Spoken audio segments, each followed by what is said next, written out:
Day one in the house. Day one. What are we here for right now? What are we doing, Des, right here? Here to speak with some of the youth. From my understanding, that some of them have drug addiction, And involved with gangbangers. gangs, and we're just here to mentor them, and hopefully, some of our message get through to them. So That's what's up. and How do we plug in with? How do we get plugged in over here with? right here, Well, she's the do one. it here at Odyssey graduate. House. Yeah. I've been through a lot, addiction, and and from here to there. So With me too. You can be successful even though what you've been through, Right. what you've gone through, For sure. with the support, the mentoring, that type of deal. So I'm ready. I'm excited for them to be here, for you guys to be here today. Appreciate you. Because they having need us. they need the support. Their youth. Yeah. The youngest is 14, so it's Okay. like 14 to 18. Yeah.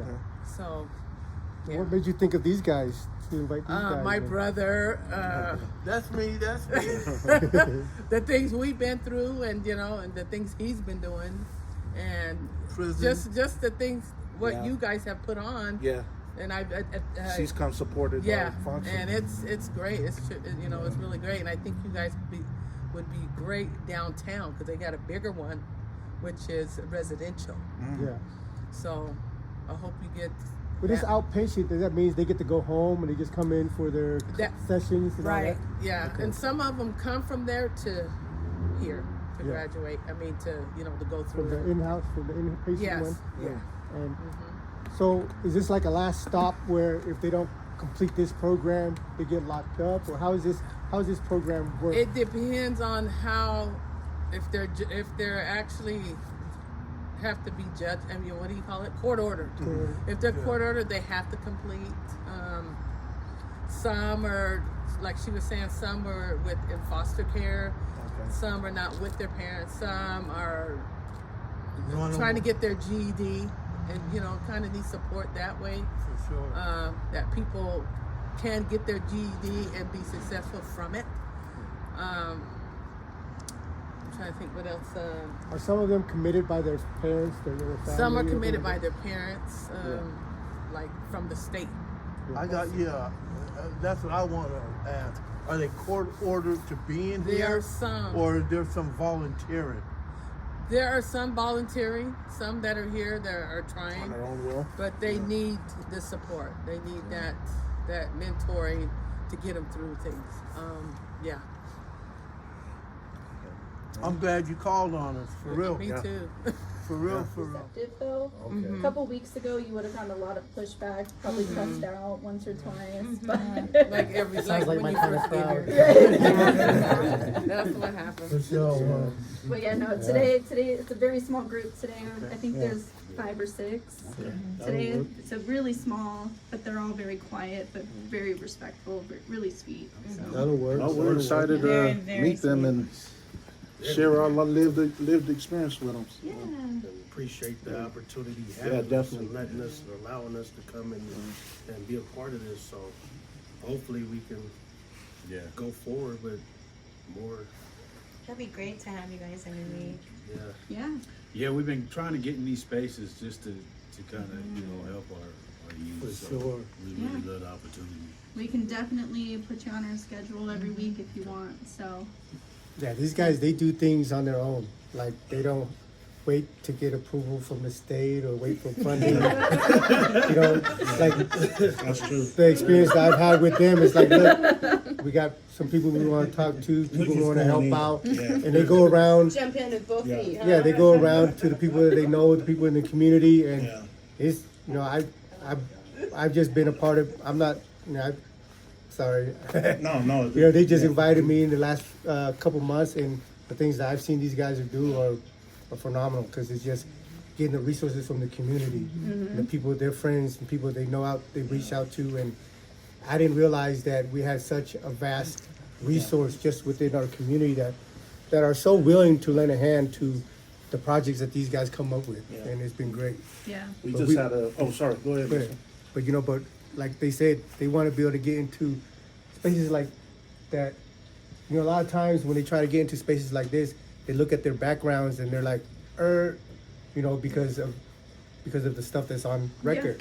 But we feel like those are the people that's able to speak to the kids, because these are the people that's been through it. You can't teach somebody to come out of, being an addict or alcoholism or restarting their life in prison if they've never went through those things. Yep. For sure, And I think these guys are perfect for this kind of stuff, and we hope that maybe through you guys and other spaces that the doors will open for them, because I think these guys can benefit some of these kids. For sure. And we can also learn still from them. Exactly. Straight up, because that's a big part where I lacked when I was a kid. Yeah, I was following my brother's footsteps, but still, I still needed to grasp and show that, hey, I got a voice. You know what I'm saying? So, hey, let's put it together and we can come up with something. So. Yeah, they're actually, we just met with a gentleman last week with the DA, and they're trying to implement a diversion program, and we were able to listen to Sim Gill and everybody, but they're talking about a peace circle where instead of sending these kids off getting locked up, we can create like this peace circle where we can, have that kind of space where, and so we're trying to be involved with that. That's awesome. Yeah. Because I think a lot of Right. times, Really a lot of cool. kids are dealing with trauma, and Right. Yeah. so instead of locking them up, Yeah. we can kind of sit them down and, things come up when you sit in a circle. And Right. before, it's interesting what Saram said. Before law enforcement, before judges, before all these laws, people sat in circles. Whether it was Native Americans, they sat in circles, and that's how they dealt with problems. So I think that's that program they're trying to bring back. So Yeah. we're excited for that. So. That's cool. Yeah, that's what basically I was gonna bring up.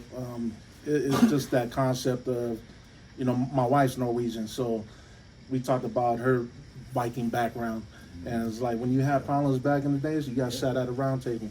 We did no different. I mean, other than us sitting on the ground, crossing our legs, and but that's a lost tradition in every culture.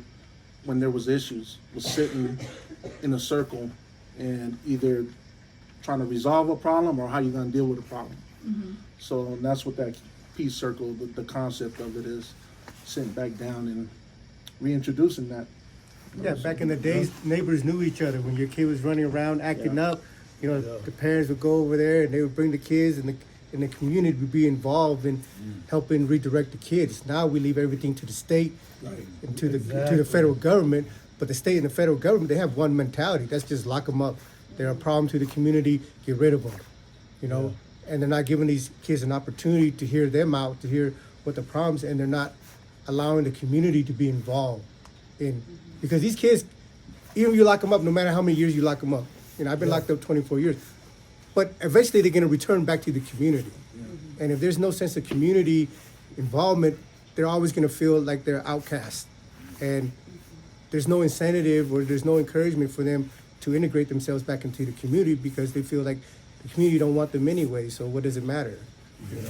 And I think the project with the Peacemaker Project Circle is about community, getting people involved that live in the community, that has the experience, that the life they live, really to be able to relate to them. Because a lot of these kids, they get spoken to, not spoken with. And they're getting spoken to from people that have no idea, because they're from, the political aspect of life, and, corporations. And so it's hard for kids that, for me personally, when I was going through the juvenile system, and when these people came to talk to me, there was nothing, I tuned it out. It just went in and out the other, because there was no way possible for me to relate to them. And even, even the things they say make sense, but it's just, you have the mindset like, you don't know, how can you speak on the trials and tribulations that I've been through? You never experienced it. So when it comes from someone that's never experienced it, when it comes from somebody just behind a desk, the kids can't relate, and they don't want to relate.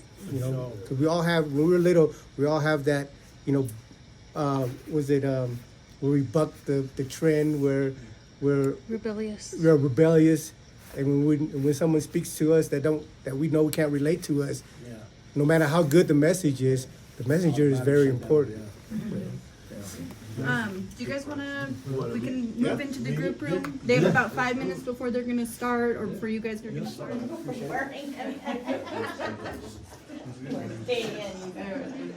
back there hiding. So we're the day ones, as you see it, day one, WON.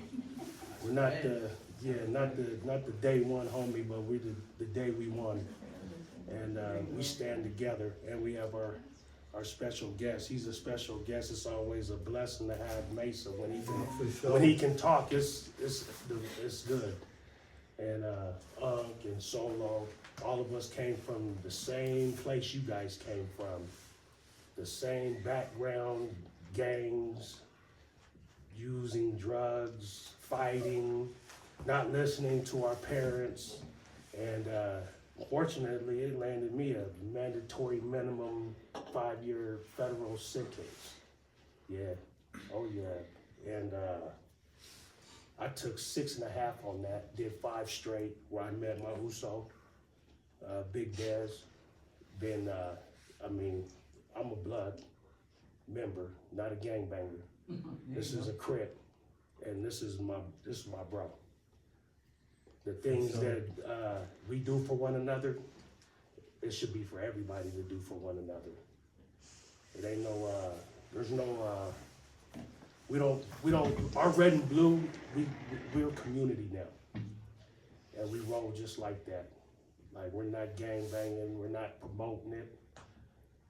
You know what I mean? And, but yeah, if I would've had kind of some of these guys, maybe I would've probably went to the NFL, lost my scholarship, was out doing the worst things you can do.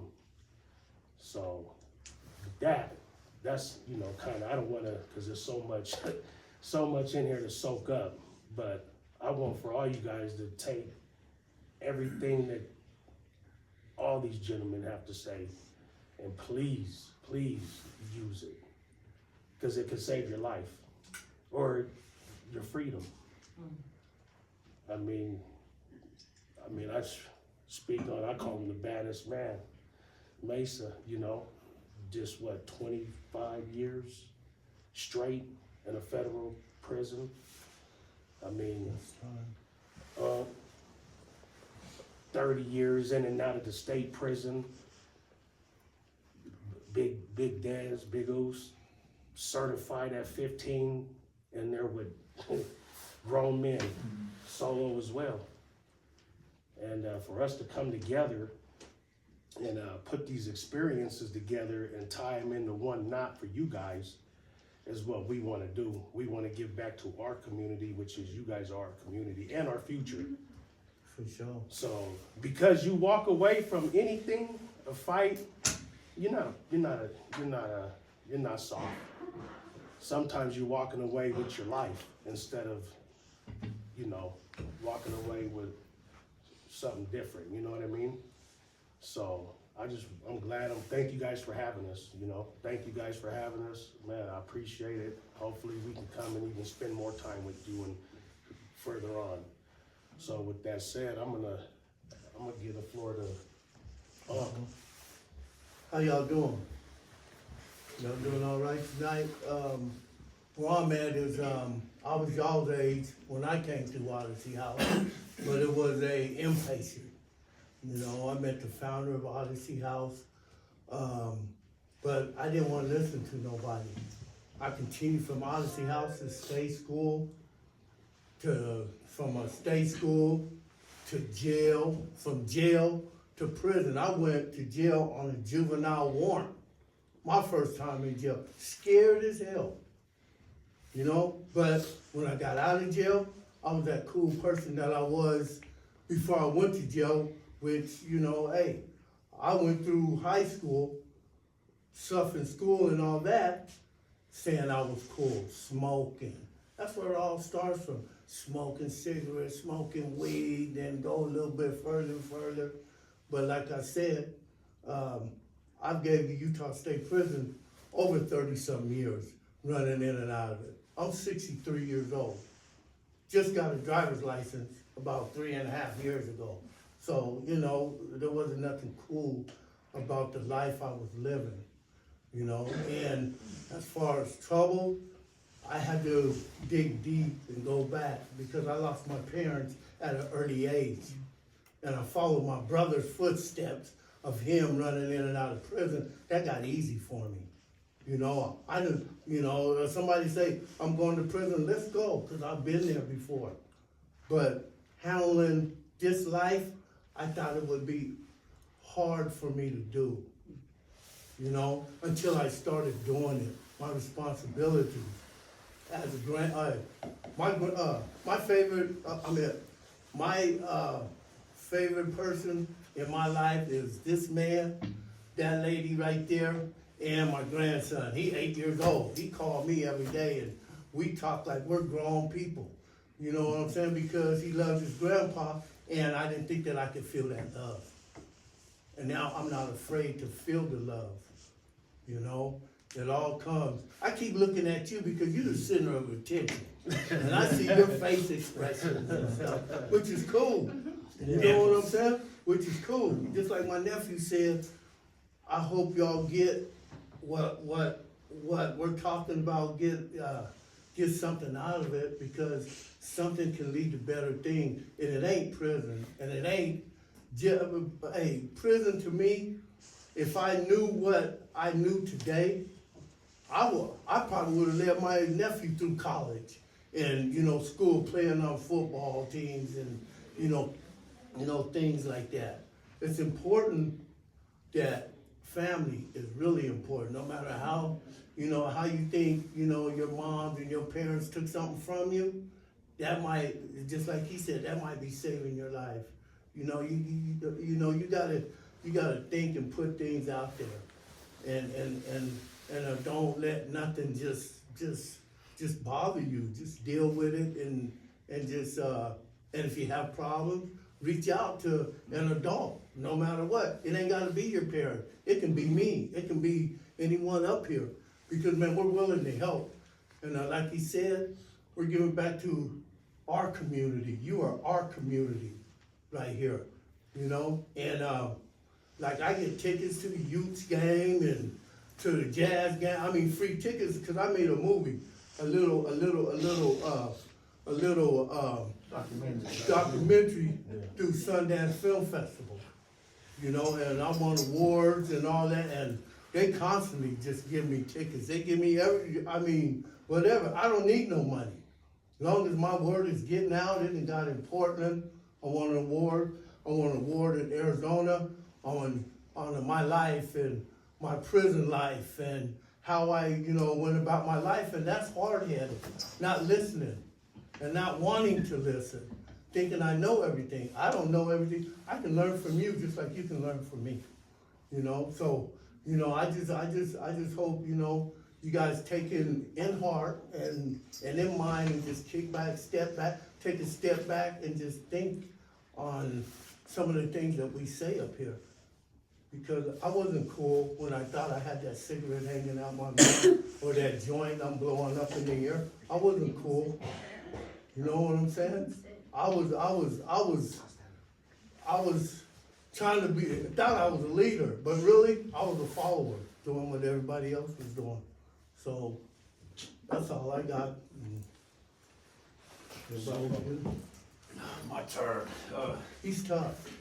My name is Solo, and I'm a day one, and you know, I'm just gonna be real quick. I wanted to give my day ones a chance to speak their life experiences. But what I did want to talk to you about is kind of explain what a day one is. And so I'll just reintroduce myself. My name is Solo, and I'm your day one. So a day one, for the most part, your day one is somebody you meet or someone who's at your back since day one, right? Your mom and dad, your sister, your brother, your sandbox homie. And so in that definition, I'm not your day one that way. But a day one is also somebody who always kept it real with you the first time he met you. Always had your back. Always has your best interest. Always want to see you win. W-O-N. Day one. That's me. I'm your day one. Uncle Dolphus is your day one. Swerve Gotti is your day one. Big Dez is your day one. Mesa is your day one. because we want your best interest. We want to see you all win. For sure. We gonna keep it real with you since day one. And so with that being said, I know this place, this program, some of you guys are probably here, your parents put you in this court maybe, I'm looking at dimples over here. You may not be feeling the program a little bit, but, or you just kind of standoffish and so, and I've been there. You looking at your future, and we've been in your shoes. I've been in these situations, and when I was young, I had a lot of anger issues. I just couldn't get right. Everything made me mad, and I realized that a lot of it was trauma, and a lot of it was just no one was there for me to kind of help me that way. And so what I had to do was I had to go through the process. And so what I want to do is maybe give you some of the things that's helped me. And it's 3 things that these life principles that I found that helped me. And that's self-love, self-respect, and self-confidence. Self-love, self-respect, self-confidence. For sure. And so if you notice, all those start with self.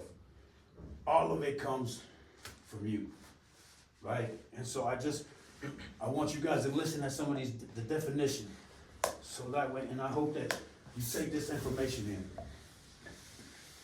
in. So, self-love. It's the practice of caring for and appreciating yourself. It involves recognizing your worth, treating yourself with kindness, and prioritizing your well-being. Embracing self-love can contribute to improved mental health, emotional health, makes you resilient. When you mean resilient, that means you can just withstand anything. Feel me? Gives you a more overall outlook on life. It involves setting healthy boundaries, practicing self-care, and cultivating a positive self-image. Now, self-love doesn't mean selfish. You feel what I'm saying? So I hope that you always love yourself in that way, For sure. but don't ever be selfish. Self-respect. Self-respect is a fundamental aspect of one's dignity and worth. It involves holding yourself in high regard, valuing your own beliefs and principles, and maintaining personal integrity. Respecting oneself means recognizing and honoring your own needs, setting boundaries to protect your love, your well-being, and making choices that align with your values. Making choices that align with your values. You feel me?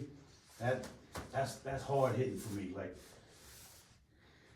it forms a basis of healthy relationships and contributes to a positive self-image, fostering a sense of self-confidence and fulfillment.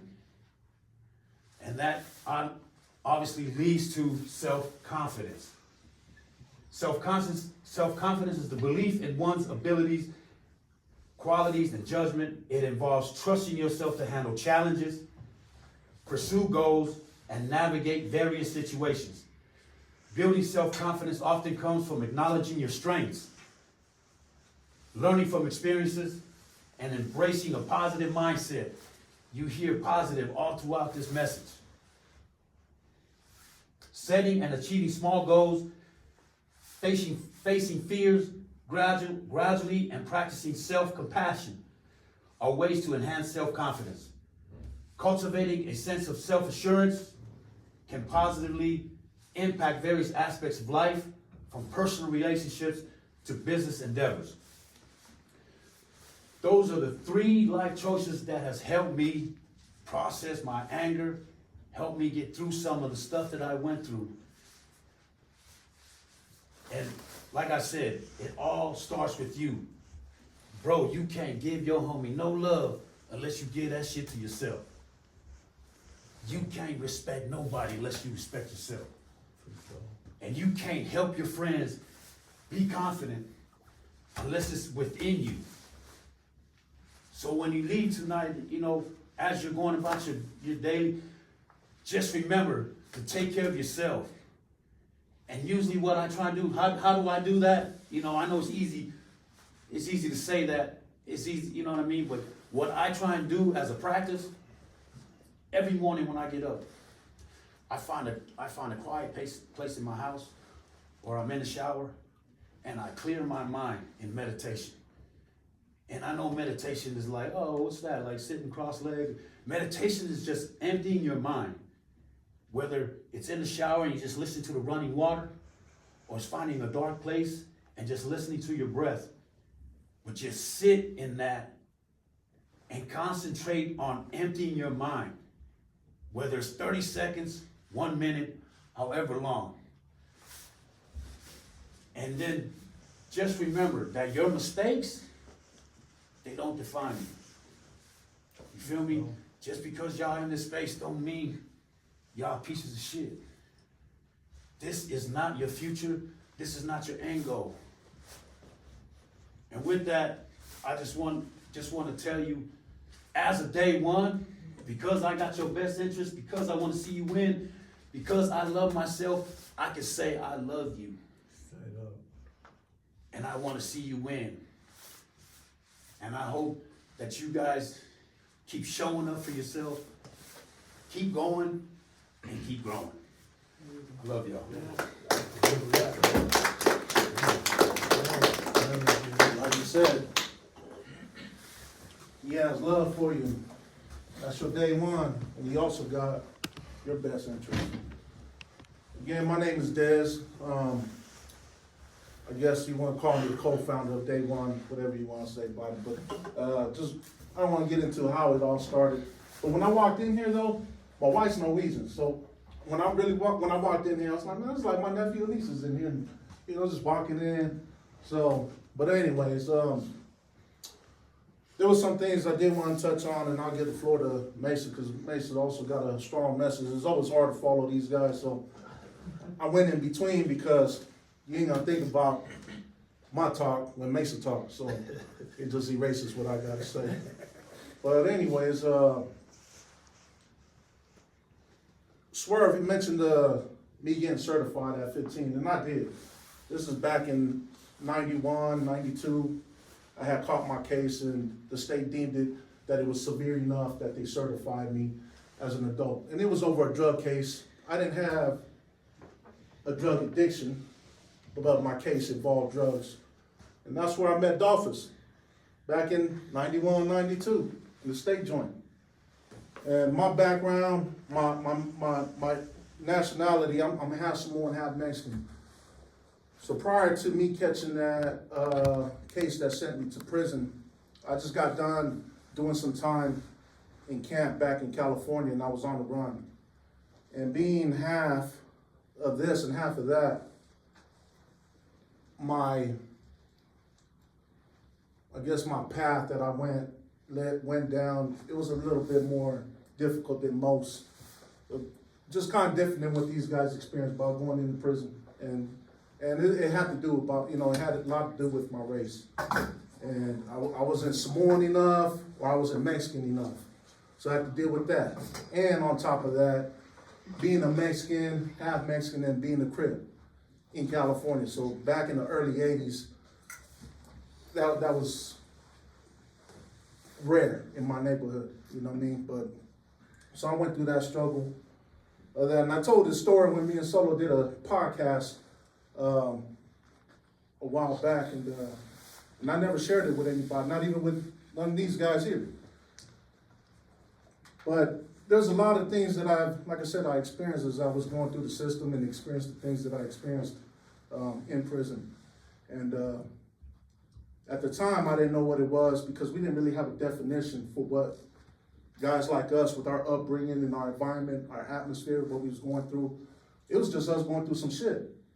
Now they have a word that they attached to what I was going through, which was trauma. And I didn't recognize it at the time. I'm barely starting to understand it now.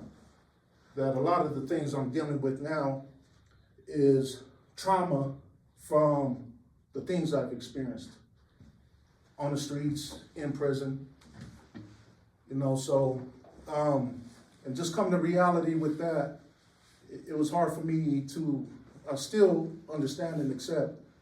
But for me, for my therapy, is being around these guys. When we talk about certain things, about the struggles we went through, whether it was gangs, girlfriends, wife, just everyday work, and being judged, like Solo mentioned, this right here don't define me.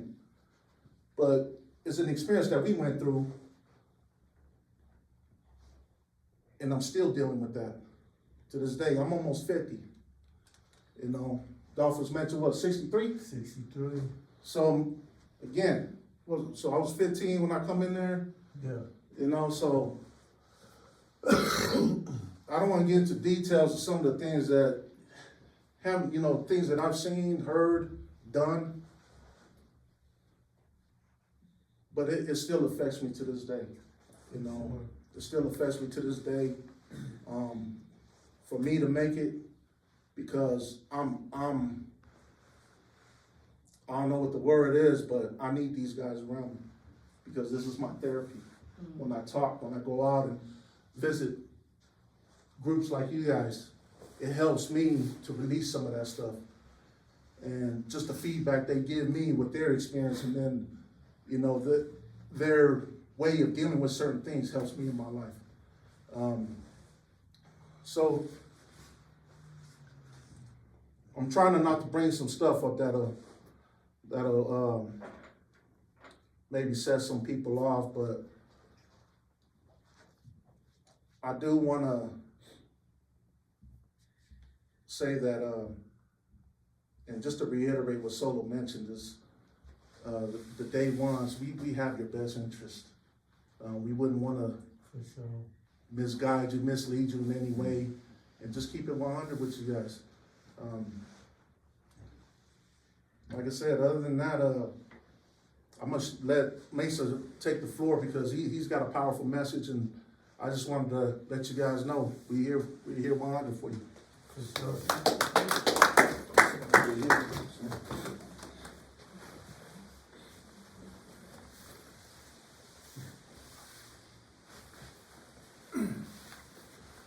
I was putting me on the spot, man.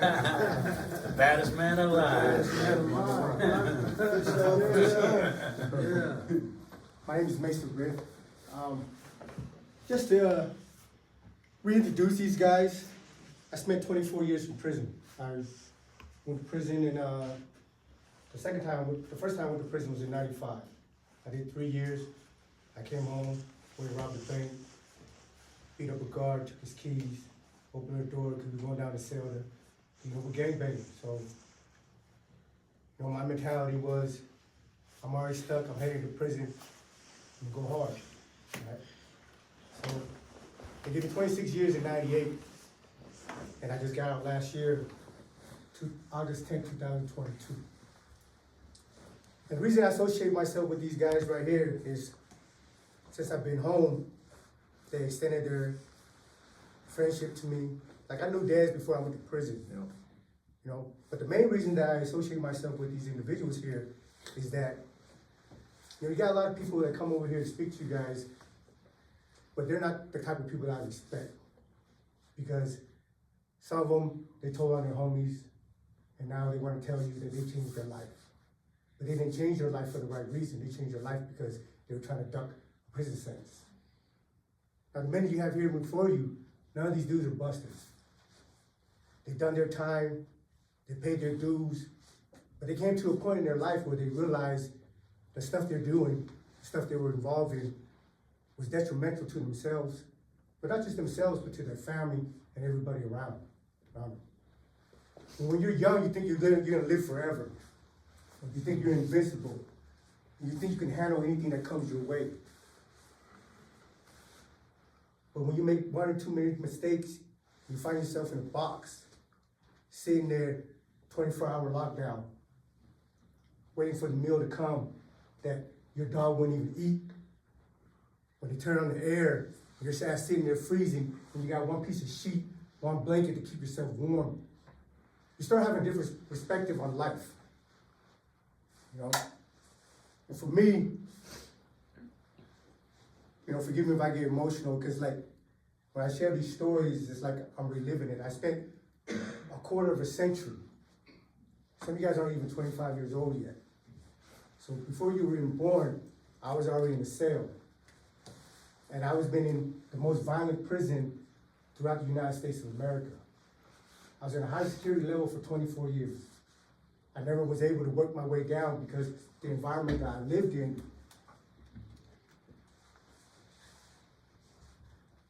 forced me to deal with situations where I need to be respected, where I needed to ensure that I can walk the yard the way I wanted to walk the yard.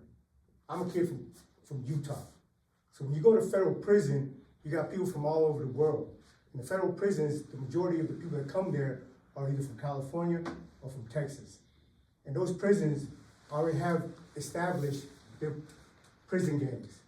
You have the Black Hand, the Serranos that run all the California yards. You got the TS and Texas MA that run all the Texas yards. California yard, Texas yard don't mean it's in California or in Texas. Right now, I just left Florence USP. The group that runs that yard as far as the Mexican go, it's the Texas MA and the Texas Syndicate. Now, me coming from Utah, and you can see I'm not that big of a guy. So they're like, oh, you're a gangbanger? We got real gangsters over here, because the first yard I went to was a California yard. And it's all Serranos, it's all Crips, it's all Bloods. You know, you got GDs and Vice Lords out from the East Coast, but it's a very violent environment. So they asked me, hey, can you hit that line? You know, me, I was gangbanging out here. When I got arrested, they arrested me for 14 robberies, 12 kidnapping, and 7 attempted murders. I was very active. And that was my mentality, because at the time, I didn't understand that there was a future for me. I just knew this was my life, and if I'm gonna participate in this environment, I wanna be the baddest dude out there. So when going to prison, it was the same mentality. But being somebody from out of town, there's not a lot of people out from Utah. When I first went in, that came over there. And people that come out from Utah that goes into the federal prison, we're all different races, we're all different, you know, blacks, whites, Mexicans. But out here in Utah, we function with each other. But when you get to prison, everything is divided by racial lines, everything is divided by gang. If you're a Mexican, you better not get caught smoking after a black dude. If you're white, you better not get caught drinking, smoking, eating with a black dude, with a white dude. If you cross those racial lines, the community that you are involved in will kill you. So me being over there, of course somebody's gonna try me, because I'm out here by myself. I'm not part of any prison gang, but I refuse to join any of the prison gang. So when I got approached on a couple occasions, you know, I had to deal with it. And I almost didn't come home. I put a couple people in the hospital for, you know, ICU for 3 days. I punctured their lungs.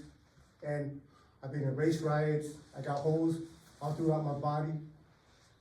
In 2015, I got in a race riot with the whites and the Mexicans. And they stabbed me in the back of my spine. And I'm sitting in my cell, coughing up blood for 2 weeks. I tried to tell the medic, hey, I think I got the flu, because, you know, I'm not going to tell him I got in a riot because I got away.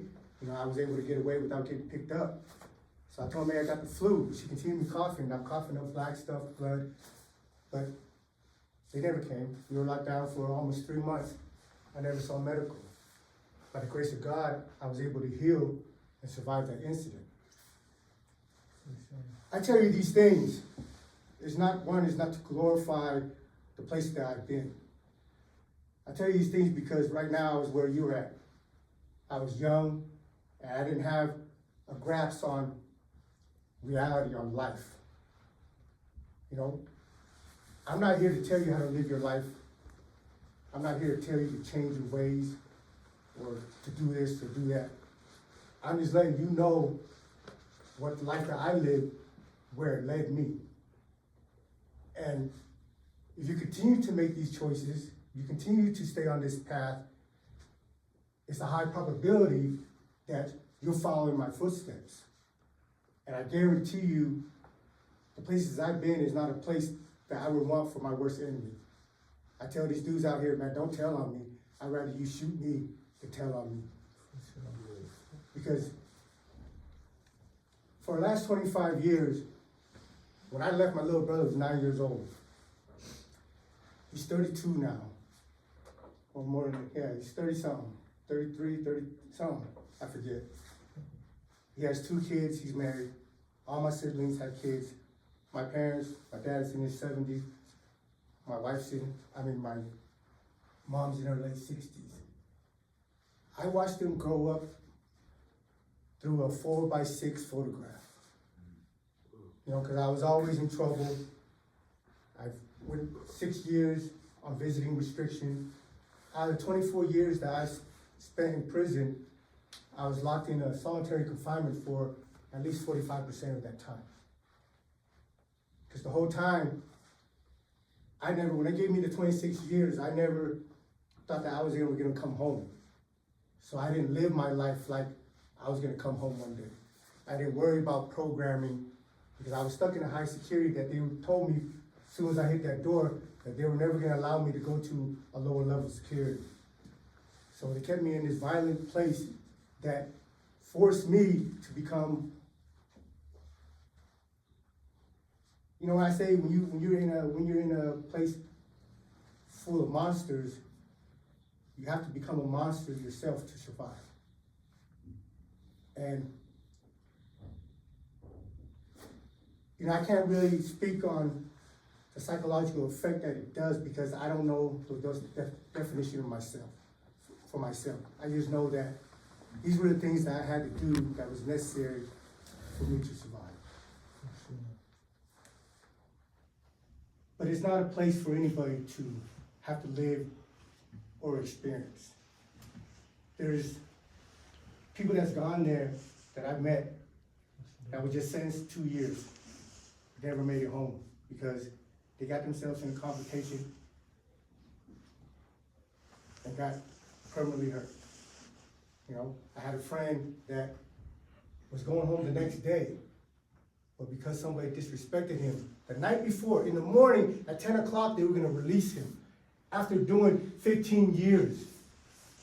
That evening, he had a verbal confrontation with somebody, and the dude disrespected him, called him outside his name, called him the B word.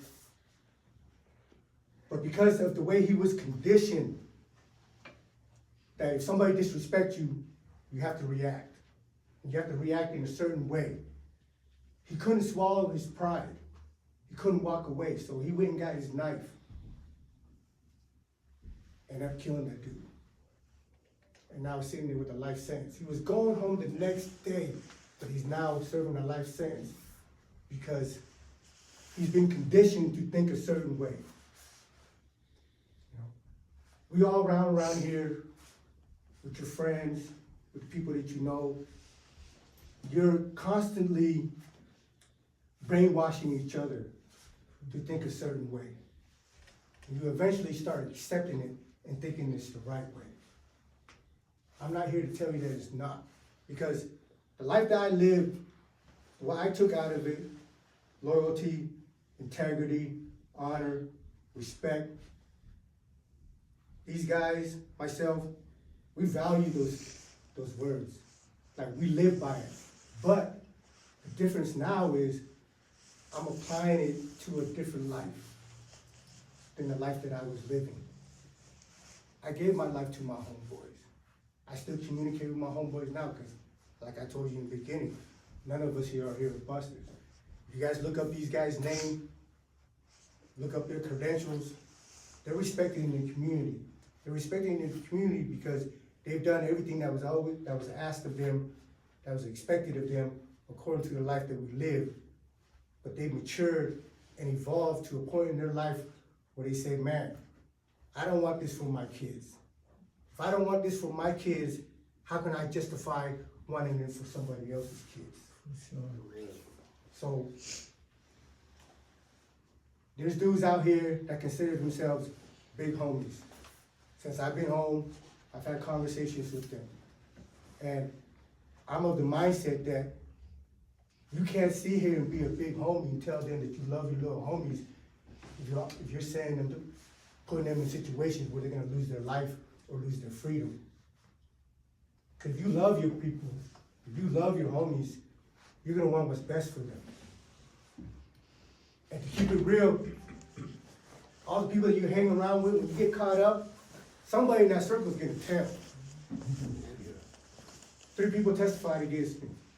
I could have went home. They wanted me to give them some information on the body. Because when I got arrested, it ranged from robberies, drugs, to murder. But I refused because it's the life that I live, and I don't believe in telling on somebody else to get yourself out of trouble. I did the things that I did, and I live with it. And I was okay with that.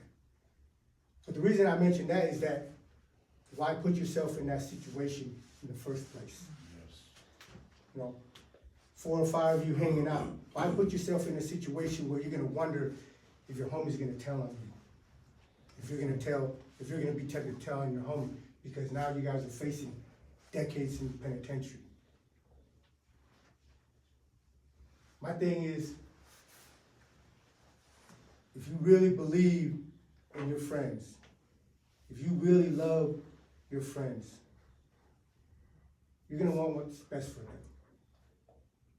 You know, we live here in this day and age. Like, I got teleported into the future. I've been frozen inside a box for the last 20-something years. I come home, I can barely answer my phone. I have an iPad, I have a computer, I have a camera that I don't know how to use. I do a YouTube channel. All I can do is just sit here and run my mouth, and then my wife's gotta edit it. She's gotta do all the extra stuff because I don't know how to upload it. You know? So, but just a little experience that I have in there, there's so much information in there that we don't have any more excuses not to succeed in life anymore. You know, before, you had to have been a privileged kid to be able to have access and resources to these certain things. Now, anything and everything that you want to know is at the tip of your fingers, literally. I can't find it, but I know you guys can, you know. So my point is, like, understand that while you're here, you know, you're going through your court system, or your parents putting you in here, or however you got yourself here, I know you're feeling like, hey, I'm the one that's suffering. I'm the one that's being done wrong. And I always thought like that. And I thought, why are you worried about it? It's my life. I'm in prison. Like, you're not doing my time. I'm stomach is growling in the middle of the night because I ain't got a freaking suit. But it's not true. You're not the only one that's doing your time. You're not there when your parents are up at night crying themselves to sleep because they're worried about you. Because they know the environment that you're in. You're not there seeing your little brothers, if you have siblings, little brothers, little sisters, wondering where you're at. Why aren't you there with them? Why aren't you walking them to school? Why aren't you taking them out? Like, our life is not our own. I always thought it was my own life, but it's not. You have people that love you. That I have no doubt. And the things that you do affects them. So because we don't see it, because like Solo said, self-love doesn't mean selfish, but we're here because we're selfish. I went to prison because I was selfish.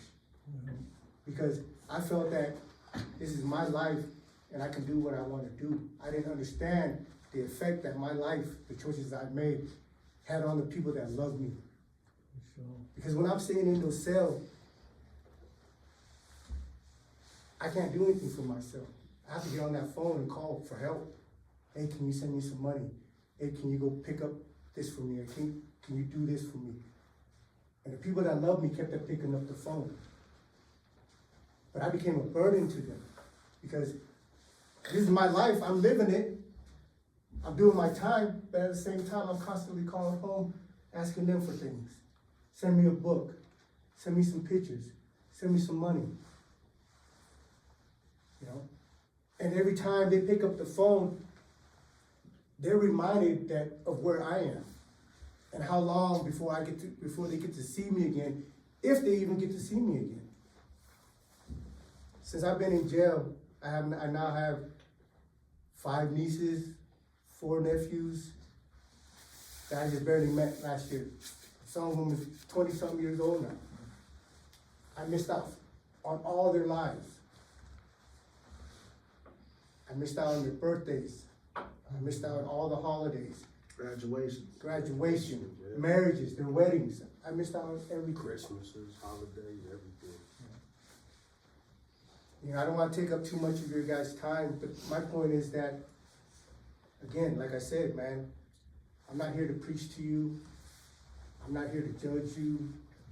I'm not here to tell you how to live your life. But if you can take anything from tonight, these gentlemen's life experiences, my experiences, and see that the choices we made, where it led us.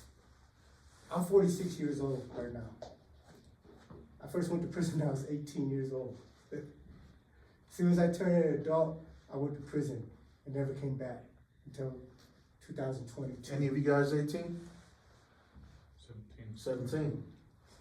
You know, They're they're certifying you at 15, 16 years old. for sure. You know? And So, I don't want to scare you, because you get a lot of people that come out of prison, they glorify all the highlights. But the highlights is like 1% of all the craziness in there. There's people that has gone there that are not ever the same because they got violated, because predators got a hold of them. There's people that went in there that didn't understand the prison rules and lost their lives. There's so many people in there. During the course of my 20-something years, I have personally over 20 friends that didn't make it home because of the choices they made in there, because they continued to do the same things that they were doing out here, because they didn't care about their lives or even care about coming home, and they made mistakes that cost them their lives. You know, even though I've done, all the time that I've done, I'm grateful that I had an opportunity to come back. And the last few years before I came home, I was apprehensive because I haven't been out here. I don't know how the community is. I don't know how society is. I don't know the evolution. I'm like a baby in a brand new world. I didn't know how I was gonna take care of myself. I didn't know how I was gonna take care of my family or even be a productive part of my family, because the effects that happens on you while you're in there, it changes you. And one of my fears was, how was I gonna be able to cope? How is my family's gonna notice that I'm weird, or maybe that I've lost a few marbles? And then those things concern me. But through the grace of my wife, my friends here, they made it an easy transition. But the one thing that before I was coming home was that I don't want nobody experiencing the life that I experienced. I didn't want anybody else to have to go through the things that I went through. But I had no idea how I was gonna able to relay that message or help in that aspect. And these brothers here extended their hand to me and say, hey, maybe there's some people that can benefit from hearing your story. And again, like I said, man, we're not here to judge you. We've all been in your footstep. The difference is now is that we had 20 years into the future to understand our actions where you haven't yet. But I would love for you guys to let the stuff that these guys spoke to you about resonate within yourself, and see that you don't want to be 46 years old trying to restart your life. Coming home, trying to get a driver's license, going to places asking for a job, and they look at you and like, where you been? You don't have no job record. And then you tell them, well, I've been in prison for the last 20 years. And then, oh, we'll call you. We'll look at it, we'll call you. No, they're never gonna call you. Regardless of how decent of a person you are, when that stuff is on that paper, that's what, whether it's right or wrong or not, that's what the people's gonna judge you by. You know? Regardless if it's fair or not, we're all judgmental, we're all biased, you know. But, you know, to end the speech is just, like you say, man, love yourself. And if you don't love yourself, love the people around you.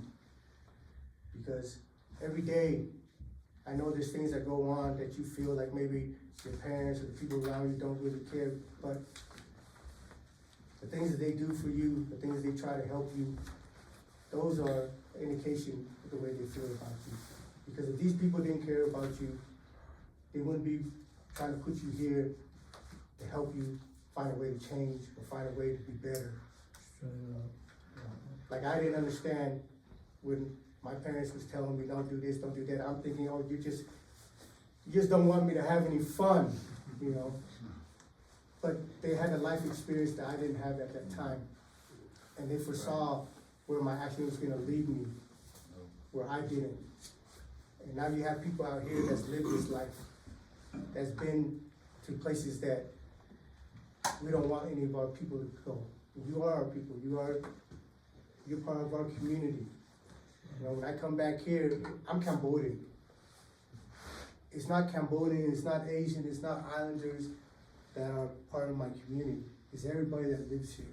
Because it takes all of us to build a better community. That's facts. Yeah. And we're all part of that. And Utah, being in Utah is a unique space.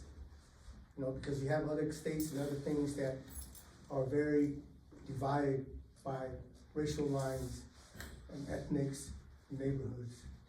Here, I'm sure you guys have friends from all walks of life, from all colors. And again, if you love your friends, you love yourself, don't put yourself in a position that you guys are gonna miss out on each other's lives.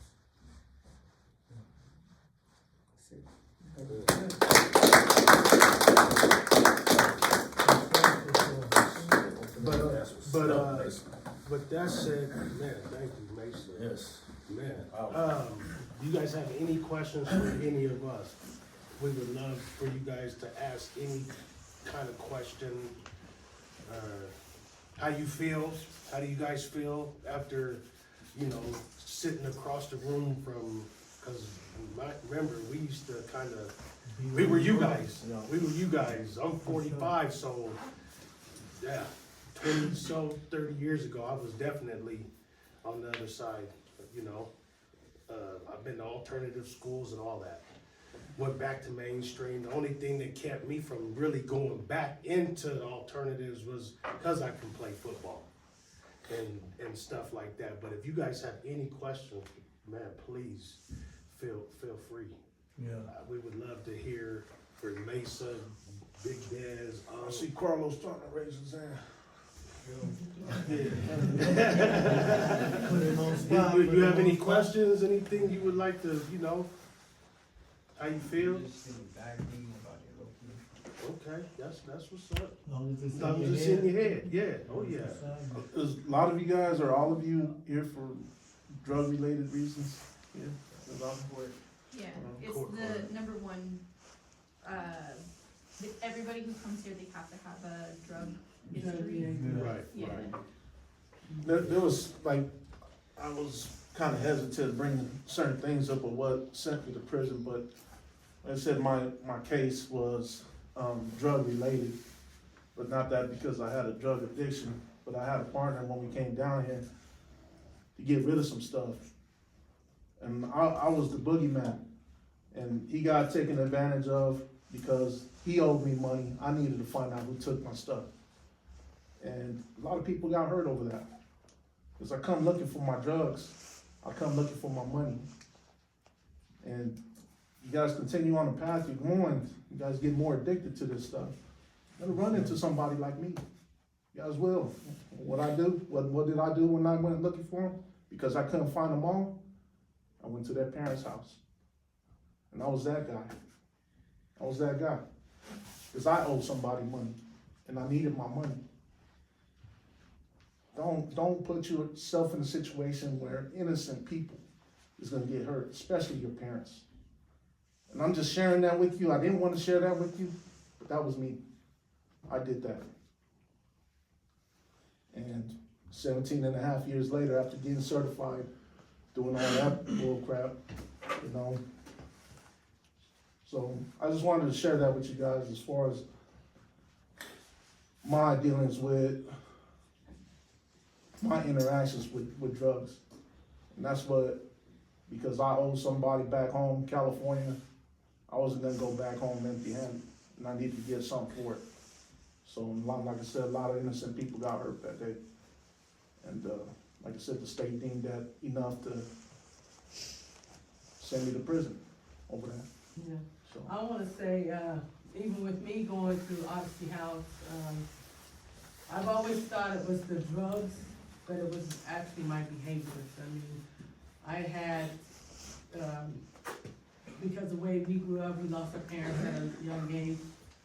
I knew that my dad wasn't gonna come back, so I surrounded myself with anger. I didn't express any feelings. I was so suppressed with anger to where I didn't know what frustrated me. I didn't know, everything was just anger. So every word that was like you guys have your feelings list, that was anger, every word. That's what I understood.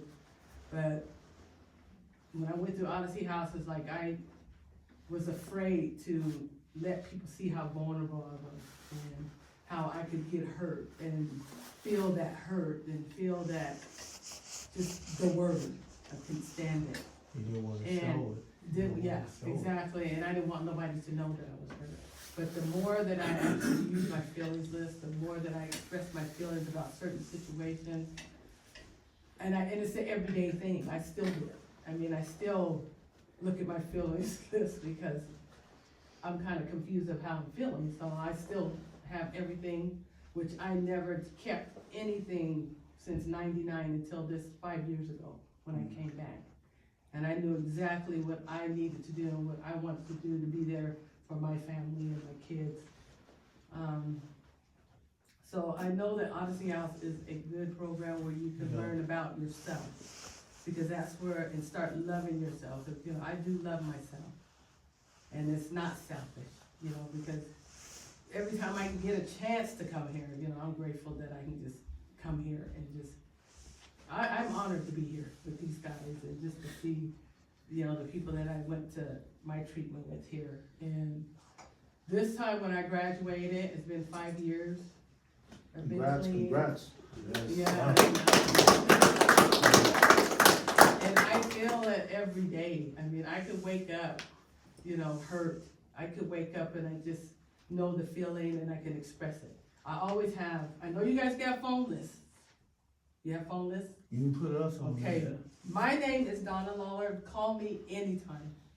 I will answer your phone or whatever you guys need, or just to, you know, you always need somebody to talk to and somebody to listen to what you're going through. And that's one thing that I didn't do when I first went to Odyssey House. I still had myself in a box where I picked certain people to talk to, or it was easy for me to talk to that person, you know. And so it's like, open yourself up to all people and all calls. I mean, just don't call the same person, because that's what I had to, it was so hard for me to do that I chanced it, and now I can reach out to anybody and call them and not feel like I'm weak, because that was a word that I hated to express, was that I was not strong enough. For sure. But when you're going through something like this, you're strong. You're strong, and then you're not alone. And I've always thought I was the only one that I was going through a lot of things, and I'm not alone. And you guys are not alone. We're here for you. Yeah. And you know, she mentioned something about being vulnerable. And for us men, it's really hard, right? You know, women are more in tune. Obviously, they got the feminine energy, and we're very masculine in our way. So I think for you guys, man, I'm telling you, it's like Mason. I got no problem telling my bros how I feel. You know, I have to communicate it in a way, but I don't have no shame in saying, damn, bro, I'm not feeling it today, man. I don't really want to go there. I don't really like those people. This is why. And I think for you guys, man, you know, sometimes it's easier just to be tough. It's easier just to, you know, but I would challenge all of you young men to reach to your bro, your day one, and just say, hey, bro, man, I ain't feeling it today, bro. I'm really sad today. I'm mad today. Shed a tear. So you know, that's something I can offer. And then, like Donna said, before we leave, you guys want my number, our numbers. We nothing but a text or a phone call away, man. If y'all ain't feeling it, hey, big bro, this is what I'm going through. You know what I'm saying? Please, you know, like I said, we day ones. We want your best interest. We want you to win, and we are not going to leave you hanging. So, one thing you're gonna learn about us: when we say we're gonna pull up, we're gonna pull up. We pulling up. So, In the right way, though. just keep that in mind. Just keep that in mind. Yeah, that's the new Bro, sometimes you don't know. Sometimes. But also, it ain't a shame or, if you shed a tear, hey, that's what's happening. I cry. I cry all the I time. cry to him all the time. I call him, and me and him he'd be like, man, it's gonna be, yeah, I know, but I still have to let you know this. Right. You know, and I think I'm one of the hardest people around. Yeah, okay. You know what I'm saying? I think I'm hard, but really, deep down inside, in this heart right here, I'm soft as medicated But guy. there's one thing he did You know what I'm not saying? tell you guys, is that my brother, from just running, and I was there with him, and he almost died. Yeah, I almost lost him. And for him to be where he's at today, you know, I have oxygen I tanks. can't even express the words, you know, that's my older brother. And it's just glad to see where he's at today. Winning, fam. But I can't do it. But I can't do, you know, I couldn't have been where I'm at or do it today without all of y'all in this room right here. Yeah. Straight up. Yeah, so take this game, take this message, you know, put it in your back Do pocket. this. You know what I mean? And just whenever you guys are feeling down, man, just remember Mesa's story, Ned's story, Swerve's story. Just, you know, remember these little gems. You know what I'm saying? If you really, you know, and if you got our numbers and you really going through it, just give us a call, man. Yeah. You know, walk you off the edge, or we may just have to pick you up and take you for a drive. Just, you know what I mean? So, you know. You guys don't have any questions? None. Okay. My name's on the graduates list, it's Donna Lawler, so Well, yeah. give me a call. And if you guys don't want, you know, we're gonna give it to the staff anyway, so that way Right, Yeah. there you we're go. just a phone call away. We appreciate So you. we got a saying with the day ones, and Yeah. we got a saying, I've been winning with my day one since day Day one. one. So, So, yeah. And we might be back next week Hopefully. because we got the green light. We got the green light to come. Yeah. Yeah. put it this way, we already made we already took the trip. We already, I guess, took the L's for you. Y'all don't need to do it. Mm. We done did it for y'all. Call it good, start anew, right? We done? Yeah. They cleaned up, see, that fast. But definitely don't wanna go down the path, especially the path that, Mesa will have to live Yeah. for more than half his life. Yeah, We've more than all half did, his life. we've all did some time, but I don't think we've done about Straight. as tough as a time that Mesa had to go through. And being, like you said, a little person in a very, very, very barbaric environment for that long, and to come out in one piece, and to be able to share, you know, his story, and to come home and, I mean, he has his own clothing line, his own podcast. I mean, this is a guy who did 25 years. I mean, so it's never too late to start. Big Dad's owned his business. Unc's been clean 7 years. Solo, the same. Been out doing our community service before we even came about. Solo been tapping in with the community. I mean, he lost his brother. Not to bring that up, but I mean, you know, he lost his brother. You know, and ever since then, he's been trying to save you guys from not losing one of you guys. He's trying to save all of us. You know what I'm All the saying? team. So, I just, hopefully you guys really take this group right here and use us to your best benefit, because we're here for whatever you need. We don't want to lose none of you guys. For sure. We want to see your guys' faces and continue to see your faces and to see you grow as well. When I called Dez 8 years ago, I didn't have nothing. I called Dez, didn't have nothing, not a car, not a job, divorce, everything. But I linked to my day one.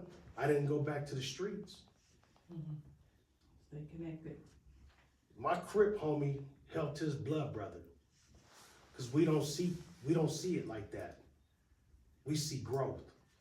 And now, because of him, I own my own property.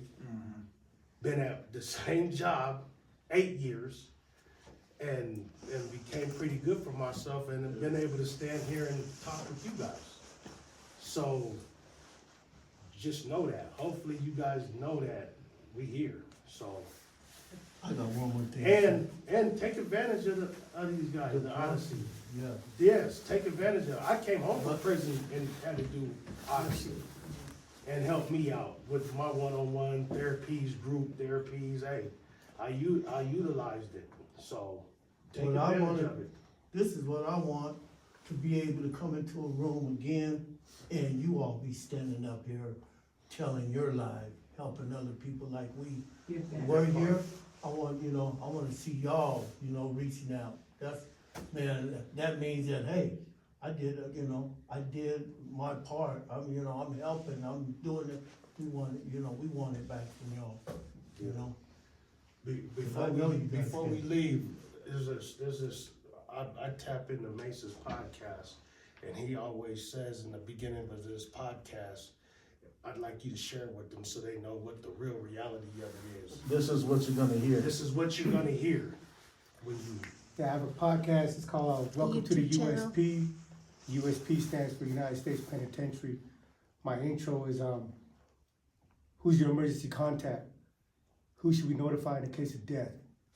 Welcome to the USP. And that's the first form of paper you sign when they send you to prison. Is who is your emergency contact when they gotta put you in that box. They have you sign that for a reason, because every week, every month, somebody's placed in that box, getting shipped back out to their family out in the streets. I've seen it with my own eyes. For sure. Time and time again. I've had over 20 personal friends that was placed in that bag. For sure. Again, to radiate, like, your life is yours. You get to make your choices, you get to do what you want with it. But you should do it with an open eyes, understanding where it's gonna lead. If you're willing to lose your life, if you're willing to spend your life 20, 30 years in prison for whatever it is that you buy into, then more power to you. Because like, for me, I don't got no love, no respect for busters. If you want to commit to it, but understand that this is where it's going to lead to. And if you feel that this is not for you, that I don't want to spend 20-some years in prison, or I don't want to die because somebody ran up on me and blew my brains out, then maybe it's time to rethink what you're doing. Or I don't wanna have somebody come and collect on a drug debt that I owe. Because a lot of my friends that were in prison that didn't make it, it was over drug debts. For sure. You know, and the people in there, and these things are stamps. It's real money, but it's a book of stamps. A book of stamps is $5. Plenty of them lost their life for 5 books of stamps, $25, because they keep telling the guy, hey, I got your money. And he's like, where's it at? You late. Oh, I'm gonna have it tomorrow. And tomorrow comes, they didn't have it. These people ain't trying to hear that. For sure. Because if they allow these dudes to not pay them, then anybody they sell drugs to is never gonna pay them. So they have to make examples. And, you guys have your whole life ahead of you, man. You don't wanna be like me at 46 trying to restart your life. You know? I go try to get a loan for a house and then I don't have a credit history. For sure. Wow. You know, like these guys right here, I believe in them. I believe, since I've been home, I've watched them. I've been invited to other groups, nonprofit groups that say they do this for the community, do that for the community, but these are the standouts because I see them every day doing something for the community. So when they tell you they're there for you, that's what it is. They mean it. They've been here for me. They welcome me with open arms, and I can't speak enough of what these guys have done for the people around them and for strangers. And yeah, you guys need to tap into these guys. You need, because we can't go through life alone. We're always gonna need somebody to lean on. We all have the reason we have a best friend is that best friend understands what we're going through. That we call that person our best friend because we know that individual is gonna be there for us. I've been alone for 20-some years in the penitentiary but these guys are your best friends because absolutely, without a doubt, they want the best for you. For sure. So like I said, yeah, anybody, whatever, you don't have to do it alone. You can reach out to somebody, and most of the time we just need somebody to listen. And they'll listen. You put that right on the end right there.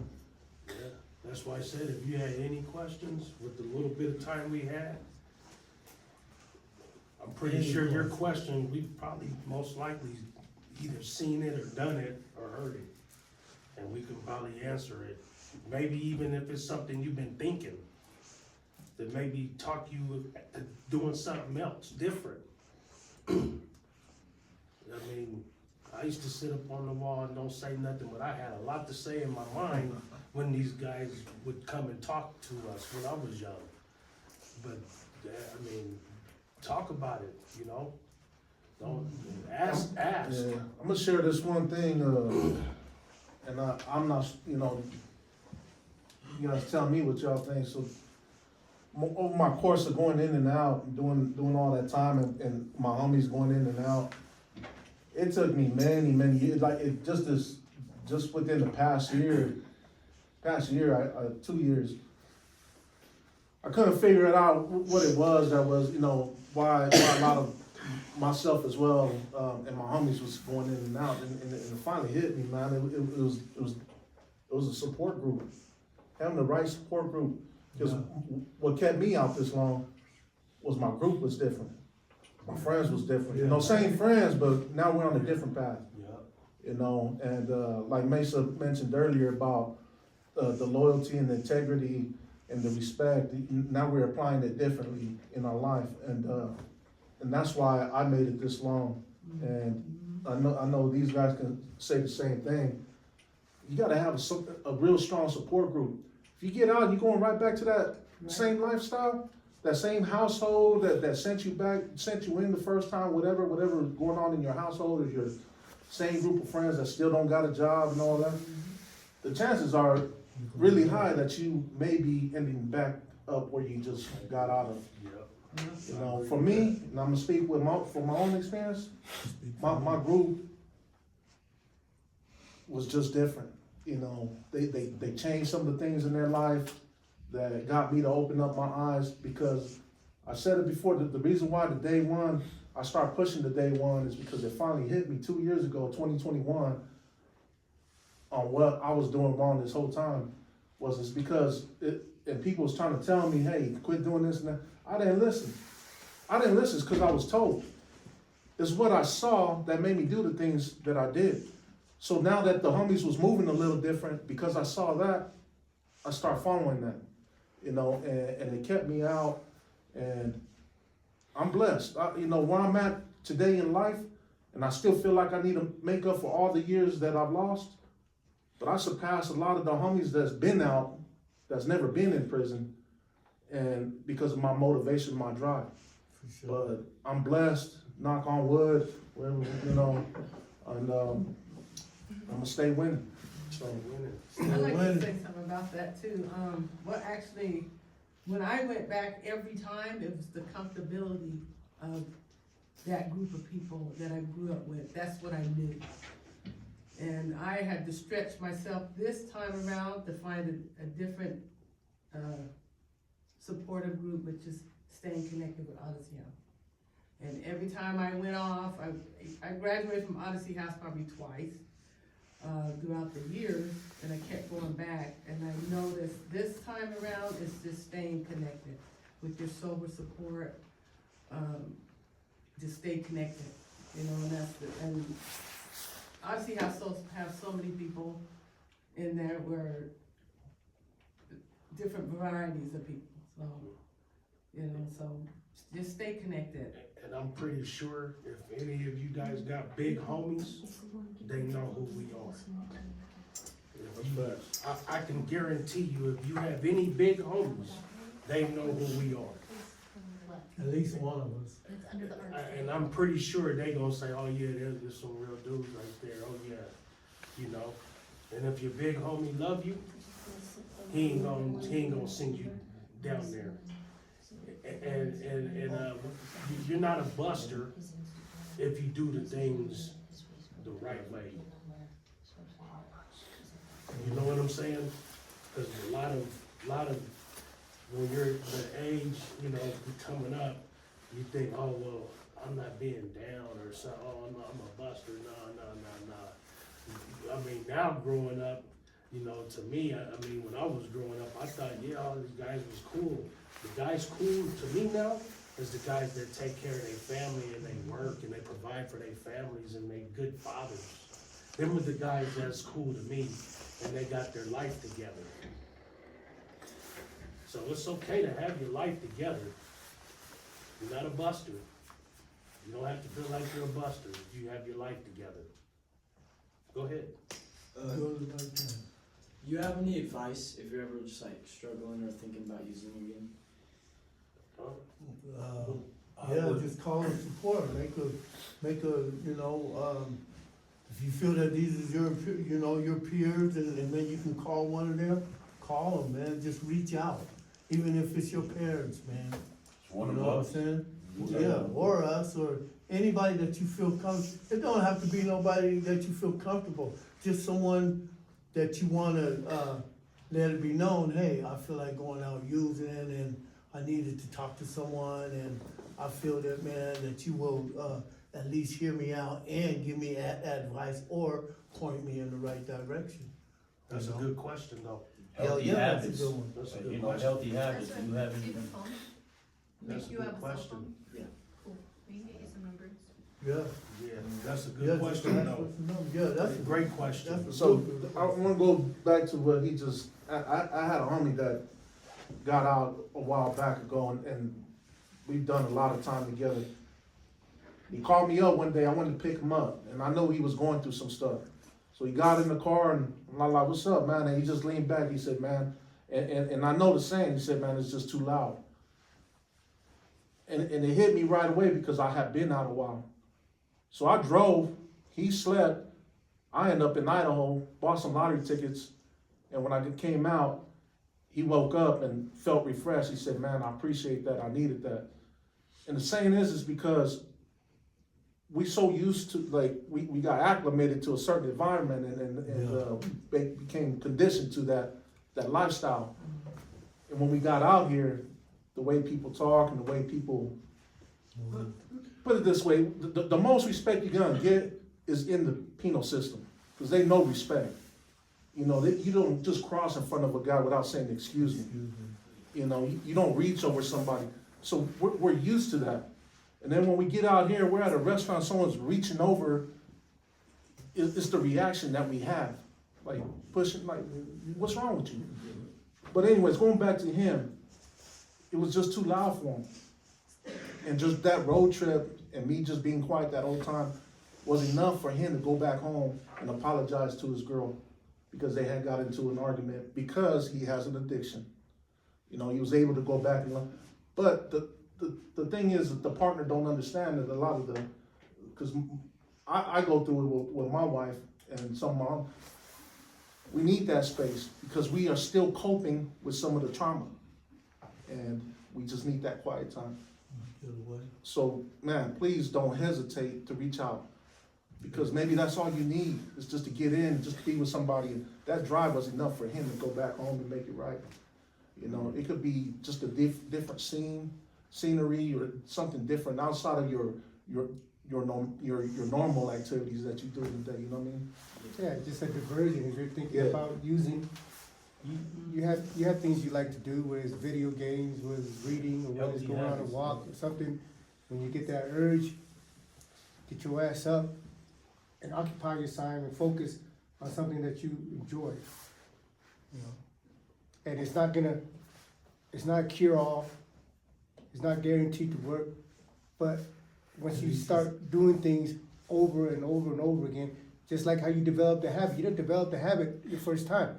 You developed the habit because you went over there and smoked or did what you did, and the next day you did it again, and you did it again for months and months, and it became a habit. So the same way in reverse. To break out of that habit, you form new habits. Habits that are positive for you. And you keep at it, you keep at it, you keep at it until it works. Like a lot of people that I met, in addiction, is a lifelong process. But they work at it every day. You know, they continue to work at it because, again, and another part is find something that you love more than the high. Like I was an addict for 20 years in the penitentiary. I shot heroin, I shot meth, drank, smoked, everything. And I don't have a cure-all formula or anything, but I found something that I love more than getting high, and that was my wife. She waited for me for 17 years. You're not gonna find too many people that would do that. And for me, the pride in me was like, I didn't want her sacrifice all the years, the 17 years she waited, to be in vain. And I couldn't look at myself in the mirror if I let her down after all them years of holding me down. So find something you love more than your high. Find something you love more than yourself. And that would be your motivation. They're out of time. If you guys want to, I can send you all of their numbers and their social media links. I have it in a text message. I could put it all in a group text if you like. If you want to send it to me, Yeah. I can send them out. I'd have to get parent permission Yeah. for them to give you their Yeah, numbers. that's but- fine. Yeah, if you guys watch Yeah. YouTube, That's fine. you want to know a little more about my Did you story, go so you on guys can get an our- idea of who I am. Facebook too? I Or just- Type up my name on Yeah, YouTube. But I and can. I'm there. that's what